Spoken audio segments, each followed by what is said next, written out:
ಅರೆ ಕಡಿಮೆ ಹಾಕು ಆದ್ರೆ ಅಸಲಿ ಹಾಕು. MDH ಕಾಶ್ಮೀರಿ ಕೆಂಪು ಮೆಣಸಿನ ಪೌಡರ್. ನಾನು ಹೇಳೋದಕ್ಕೆ ಇಷ್ಟಪಡೋದು ಇಷ್ಟೇನೆ, ನಿಮಗೆ 19 ಔಟ್ ಆಫ್ 63 ಸೀಟ್ಸ್ ಬಂದಾಗ ಒಂದು ಬಾರಿ ದಯವಿಟ್ಟು ಆತ್ಮಾವಲೋಕನ ಆಗ್ಲಿ. ನಿಮಗೆ ಜನರು ಕೇಳ್ತಾ ಇದ್ದಾರೆ, ನೀವು ಯಾವ ವೋಟ್ ಚೋರಿ ಅಂತ ಹೇಳ್ತಾ ಇದ್ದೀರೋ. ನಿಮ್ ಪಾರ್ಟ್ನರ್ ಇರೋದು RJD. ಬ್ಯಾಲೆಟ್ಗಳನ್ನ ಕದ್ಕೊಂಡು ಹೋಗಿ ವೋಟ್ ಚೋರಿ ಮಾಡಿರೋದು, ಒರಿಜಿನಲ್ ವೋಟ್ ಚೋರಿ ಮಾಡಿರೋದು RJD. ನೀವು ಅವ್ರ ಜೊತೆ ಸೇರ್ಕೊಂಡಿದ್ದೀರಾ. ದಯವಿಟ್ಟು ಒಂದ್ ನಿಮಿಷ ಕೇಳಿಸ್ಕೊಳ್ಳಿ. ನಿಮಗೆ ಸೀರಿಯಸ್ನೆಸ್ ಇದ್ರೆ ಒಂದು ಪ್ರೆಸೆಂಟ್ ಆಗಿರೋ LOP ಬೇಕು. ಈ ಎಲೆಕ್ಷನ್ ಚುನಾವಣೆಯ ಪೂರ್ತಿಯ ಕಾಲದಲ್ಲಿ 4 ಕಂಟ್ರಿ ವಿಸಿಟ್ ಮಾಡಿರುವಂತಹ ರಾಹುಲ್ ಗಾಂಧಿ ಅವರಿಗೆ ಬಿಹಾರದಲ್ಲಿ ನಡೀತಿರೋದು ಏನು ಅಂತ ಹೇಳಕ್ಕೆ ಬಂದಿಲ್ಲ. ಇವತ್ತು ಕೌಂಟಿಂಗ್ ಡೇ ದಿವಸ ಅವ್ರು ಇಲ್ಲ ಅಲ್ಲಿ. ದಯವಿಟ್ಟು ಹೇಳಿದ್ದಾಯ್ತು. ನಾನು ಹೇಳೋದಕ್ಕೆ ಇದು ಪ್ರತಿ ನಾವು ಲಾಸ್ಟ್ 11 ವರ್ಷದಿಂದ ನೋಡ್ಕೊಂಡು ಬರ್ತಾ ಇರುವಂತದ್ದು, ಯಾವಾಗ ಕಾಂಗ್ರೆಸ್ ಎಲೆಕ್ಷನ್ ಸೋಲುತ್ತೋ ಯಾವುದೇ ಒಂದು ಇಂಟ್ರೋಸ್ಪೆಕ್ಷನ್ ನಡೆಯೋದೇ ಇಲ್ಲ. ನಿಮಗೆ ನಿಮ್ಮಲ್ಲೇನೆ ಜನ ಬಂದು ಹೇಳಿದ್ದಾರೆ, ದಯವಿಟ್ಟು ರಾಹುಲ್ ಗಾಂಧಿ ಅವರನ್ನ ಬಿಡಿ, ಇದನ್ನ ಕೈ ಬಿಡಿ ಅಂತ. ಹೋಗಿ ನೀವು ಅವರನ್ನ LOP ಮಾಡಿದೀರಾ. ಅವ್ರಿಗೆ ರಾಜಕೀಯದ ಬಗ್ಗೆ ಸೀರಿಯಸ್ನೆಸ್ ಇಲ್ಲ ಅಂದ್ರೆ ಯಾಕೆ ಬೇಕು? ಮತ್ತೆ ವೋಟ್ ಚೋರಿಯ ವಿಷಯ ಬಗ್ಗೆ ಬಂದಾಗ ಈ ರಿವಿಷನ್ ಆಯ್ತಲ್ಲ, ಅದ್ನಂತರ ಎಷ್ಟು ಹೋಗಿ ನೀವು ರೆಪ್ರೆಸೆಂಟೇಷನ್ ಮಾಡಿದಿರಾ ಎಲೆಕ್ಷನ್ ಕಮಿಷನ್ಗೆ?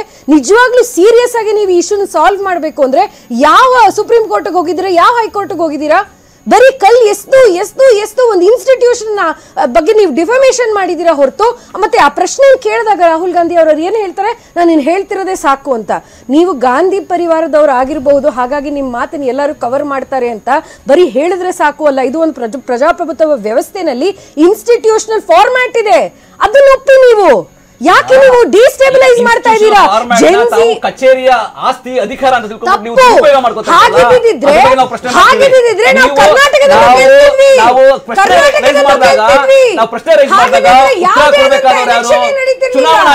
ಚುನಾವಣಾ ಆಯೋಗದ ಉತ್ತರ ಕೊಡ್ತಿರಲ್ಲ, what you are doing to the constitution authority ಅಂತ ಇನ್ಸ್ಟಿಟ್ಯೂಷನ್ ಬಗ್ಗೆ ನೀವೇನ್ ಮಾಡ್ತಾ ಅಂತ. ಕರ್ನಾಟಕದಲ್ಲಿ ಆಳಂದದಲ್ಲಿ ಚುನಾವಣಾ ಆಯೋಗ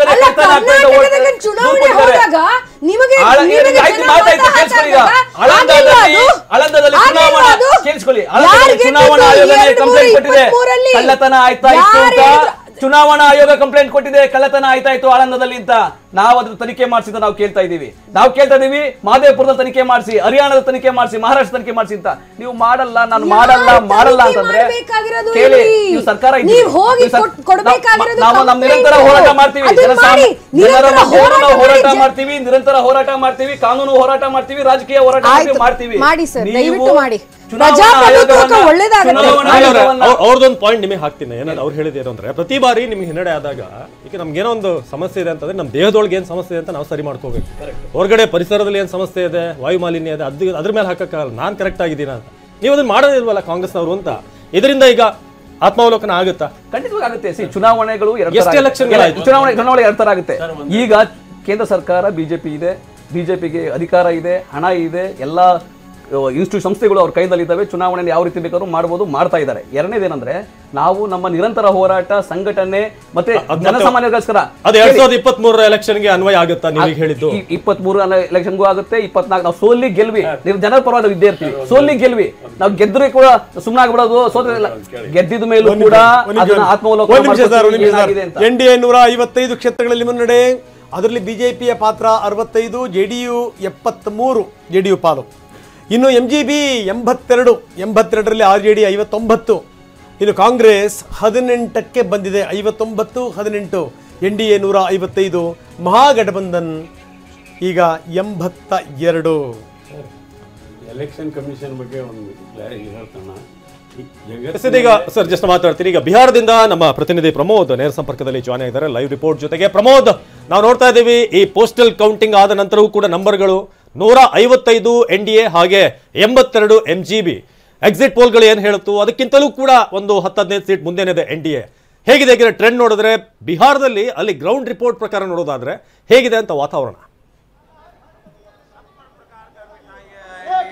ಅವಿನಾಶ್, ಈಗ ನಾನು ಬಿಜೆಪಿ ಕಚೇರಿಯಲ್ಲಿ ಇದ್ದೀನಿ. ಬಿಜೆಪಿ ಕಾರ್ಯಕರ್ತರೆಲ್ಲರೂ ಕೂಡ ನಿಧಾನವಾಗಿ ಕಚೇರಿ ಹತ್ರ ಬರ್ತಾ ಇದ್ದಾರೆ, ನೋಡ್ತಾ ಇದ್ದಾರೆ. ಅದು ಬಿಜೆಪಿಯ ಕಚೇರಿಯ ಆವರಣ. ಇಲ್ಲಿ ಸಹಜವಾಗಿ ಕಾರ್ಯಕರ್ತರಲ್ಲಿ ಈಗ ಸಂಭ್ರಮ ಮನೆ ಮಾಡ್ತಾ ಇದೆ. ಎಲ್ಲರೂ ಕೂಡ ಜೋರಾಗಿ ಘೋಷಣೆಗಳನ್ನ ಕೂಗ್ತಾ ಇದ್ದಾರೆ. ಬೆಳಗ್ಗೆಯಿಂದಲೂ ಕೂಡ ಇಲ್ಲಿ ಉತ್ತಮವಾದಂಥ ವ್ಯವಸ್ಥೆಯನ್ನು ಮಾಡಲಾಗಿತ್ತು. ಸುಮಾರು 500ಕ್ಕೂ ಹೆಚ್ಚು ಕಾರ್ಯಕರ್ತರಿಗೆ ಏಕಕಾಲದಲ್ಲಿ ಫಲಿತಾಂಶ ವೀಕ್ಷಣೆ ಮಾಡೋದಕ್ಕೆ ಸಾಧ್ಯವಾಗುವಂತೆ ಎಲ್ಲ ರೀತಿಯಂಥ ಪರದೆಗಳನ್ನಿರ್ಬೋದು, ಸ್ಪೀಕರ್ಗಳನ್ನಿರ್ಬೋದು, ಜೊತೆಗೆ ಉಪಹಾರದ ವ್ಯವಸ್ಥೆ ಎಲ್ಲವನ್ನೂ ಕೂಡ ಮಾಡಲಾಗಿತ್ತು. ಸಹಜವಾಗಿಯೇ ಖುಷಿ ಕಾಣ್ತಾ ಇದೆ. ಯಾಕಂದ್ರೆ 150ರಿಂದ 160 ಸೀಟು ದಾಟ್ತಾ ಇದೆ NDA ಅನ್ನುವಂಥ ಮಾಹಿತಿ ಲಭ್ಯವಾಗ್ತಾ ಇದೆ. ವೆರಿ ಇಂಪಾರ್ಟೆಂಟ್ಲಿ ಬಿಜೆಪಿ ಕೂಡ ಒಳ್ಳೆ ಪರ್ಫಾರ್ಮ್ ಮಾಡ್ತಾ ಇದೆ. ಈ ಕಾರಣಕ್ಕೋಸ್ಕರ ಸಹಜವಾಗಿ ಇಲ್ಲಿ ಹಬ್ಬದ ವಾತಾವರಣ ಮನೆ ಮಾಡ್ತಾ ಇದೆ. ಕಳೆದ ಬಾರಿ ಇದ್ದಂಥ ಸಂದರ್ಭದಲ್ಲಿ ಬೇರೆ ಬೇರೆ ನಾಯಕರು, ಸುಶೀಲ್ ಮೋದಿ ಅಂತ ನಾಯಕರು ಇದ್ರು, ಕೈಲಾಸಪತಿ ಮಿಶ್ರಾ ಅಂತವ್ರು ಇದ್ರು. ಅಂಥವ್ರು ಬಡ ನಾಯಕತ್ವ ಅಥವಾ ಅತಿ ದೊಡ್ಡ ನಾಯಕತ್ವಗಳಿತ್ತು. ಆದರೆ ಈ ಬಾರಿ ಅಂತ ಹೇಳ್ಕೊಳ್ಳುವಂಥ ನಾಯಕತ್ವ ಇಲ್ಲದೇ ಇದ್ರೂ ಕೂಡ ಬಿಜೆಪಿಲಿ ಉತ್ತಮ ಅಂತ ಪರ್ಫಾರ್ಮೆನ್ಸ್ ಮಾಡ್ತಾ ಇರುವಂಥದ್ದು ನಿಜಕ್ಕೂ ಕೂಡ ಒಂದು ವಿಶೇಷ. ನಮ್ಮ ಕಾರ್ಯಕರ್ತರಿದ್ದಾರೆ, ಅವ್ರ ಜೊತೆಗೆ ಏನು ಹೇಳ್ತಾರೆ ನೋಡೋಣ. ಸುರೇಂದ್ರ ಕುಮಾರ್ ಅಂತ ಇಲ್ಲಿಯ ವಕ್ತಾರರು ಕೂಡ ಹೌದು, ಅವ್ರು ಏನು ಹೇಳ್ತಾರೆ ನೋಡೋಣ. सुरेंद्र जी बहुत बड़ा जीते हैं, बीजेपी ने बिहार में कैलाशपति मिश्रा को देखा है, सुशील मोदी को देखा है, इस पर कोई बड़ा चेहरा नहीं, उसके बावजूद भी इतना बड़ा परफॉर्मेंस आप तो किया है. आप उस जीत को किसको देंगे? मतलब मोदी का जीत है बोलते? नहीं, देखिए आपने कहा कैलाशपति मिश्र जी और सुशील मोदी जी का अलग अलग सबका अपना अपना योगदान था, लेकिन अभी का जो दौर है, अभी का जो योगदान है, ये जनता का योगदान है, ये जनता की दौर है. और अभी हमारे पार्टी में बहुत बड़े हैं, माननीय प्रधानमंत्री मोदी जी, नीतीश कुमार जी, सम्राट चौधरी जी, ऐसे चेहरे हैं जिनके नामों पर वोट हुई है और जनता ने विकास के नाम पर वोट करने का काम किया. ये जंगल राज को खत्म करने के लिए वोट किया है. वो लोग जिन्होंने जंगल राज 1990 से लेकर 2005 तक जो तांडव किया था, उसको जड़ से खत्म करने का ये वोट किया है. आज आप देखेंगे कुछ ही दिनों में बिहार के अंदर रोजगार जो है, जो उद्योग जब लगेगा, तो आप बेंगलोर से आए हैं, मैं बेंगलोर गया हूं, मैंने वहां देखा है किस तरह से वहां IT हब है. आपको मैं दावा करता हूं अगले 5 वर्ष में जब आप दोबारा आएंगे बिहार में, तो आपको एक IT जो है ना पटना के अंदर आपको दिखाई देगा. बिहार का चुनाव अगर देख लिया तो आप इधर जाति के ऊपर बहुत सारा चुनाव लड़ते हैं लोग. बीजेपी को बोल रहे थे मतलब ये सवर्ण लोगों का पार्टी है बोल के, इस बार OBC में भी आपको मत दिया है. ये सम्राट चौधरी भी आपका OBC का चेहरा है. वो OBC का कैलकुलेशन और सवर्णियों का कैलकुलेशन, ये जातिवाद का कैलकुलेशन कैसा लग रहा है आपको?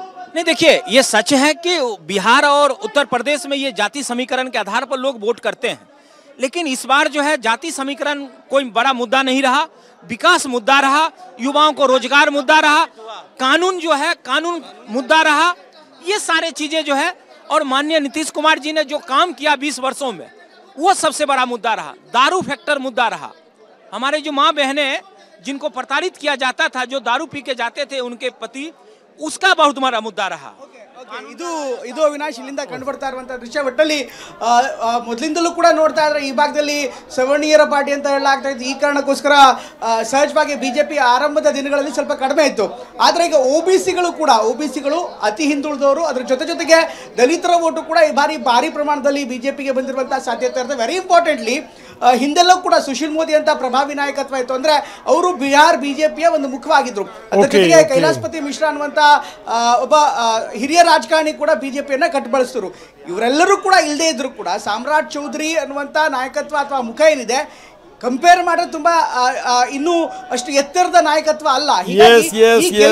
ಪ್ರಮೋದ್ ಒಂದು ಮಾತು ಮಾತ್ರ ಸತ್ಯ, ನಿತೀಶ್ ಕುಮಾರ್ ಅವರ ಪ್ರಭಾವ ಬಹಳ ಸ್ಪಷ್ಟವಾಗಿ ಕಾಣ್ತಾ ಇದೆ. ಜೊತೆಗೆ ಏನಂತಂದ್ರೆ ಈ ಅಚ್ಚೊತ್ತಿರುವಂತದ್ದು ಇದೆಯಲ್ಲ ತುಂಬಾ ಸ್ಪಷ್ಟವಾಗಿ ಕಾಣ್ತಾ ಇದೆ. 20 ವರ್ಷಗಳಾದ್ಮೇಲೂ ಕೂಡ ನಿತೀಶ್ ಕುಮಾರ್ ಮತ್ತೊಂದ್ಸರಿ ಮುಖ್ಯಮಂತ್ರಿ ಆಗಲಿಕ್ಕೆ ಎಲ್ಲ ವೇದಿಕೆ ಸಜ್ಜಾಗಿದೆ. ಅಷ್ಟು ಮಾತ್ರ ನಿಜ. ನಮ್ಮ ಪ್ರತಿನಿಧಿ ಪ್ರಮೋದ್ ಅಲ್ಲಿಂದ ಒಂದು ಪ್ರತ್ಯಕ್ಷ ವರದಿ ಕೊಡ್ತಾ ಇದ್ರು, ಅಲ್ಲಿಂದ ವಿವರಗಳನ್ನ ಕೊಡ್ತಾ ಇದ್ರು, ಅಲ್ಲಿನ ರಾಜಕೀಯ ನಾಯಕರ ಜೊತೆ ಮಾತಾಡಿದ್ರು.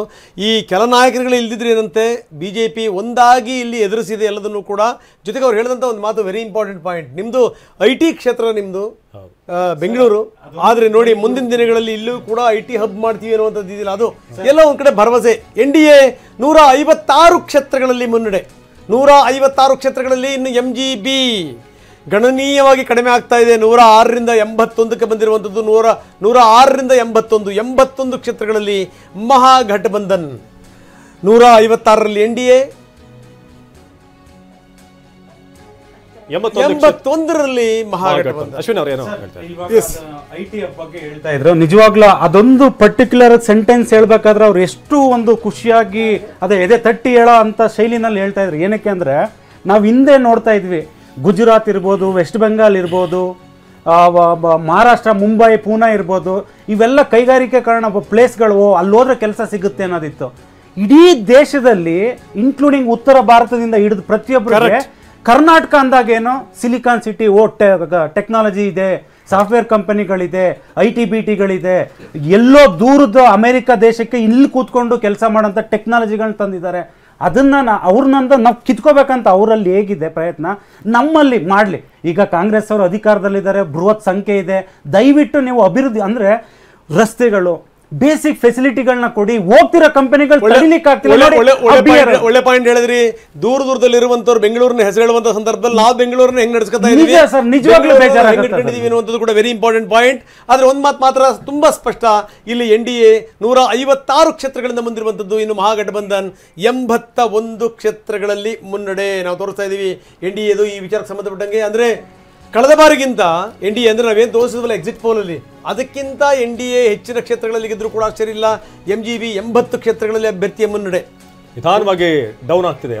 80 ಕ್ಷೇತ್ರಗಳಲ್ಲಿ. ಹೌದು, 80 ಕ್ಷೇತ್ರಗಳಲ್ಲಿ ಮಹಾಗಠಬಂಧನ್, ಹಾಗೆ 157 ಕ್ಷೇತ್ರಗಳಲ್ಲಿ NDA. ಆಲ್ಮೋಸ್ಟ್ ಇನ್ನೊಂದು 3 ಕ್ಷೇತ್ರ ಲೀಡ್ ಆಗ್ಬಿಟ್ರೆ 50 ಅರ್ಧಕ್ಕರ್ಧ ಬರುತ್ತೆ. MGB 160 ಆಗ್ಬಿಟ್ರೆ 80 MGB, ಆ ರೀತಿಯ ಪರಿಸ್ಥಿತಿ. ಯಾಕಂದ್ರೆ 106 ಇತ್ತು, 122ರಲ್ಲಿ ಆಲ್ಮೋಸ್ಟ್ NDA ಇತ್ತು.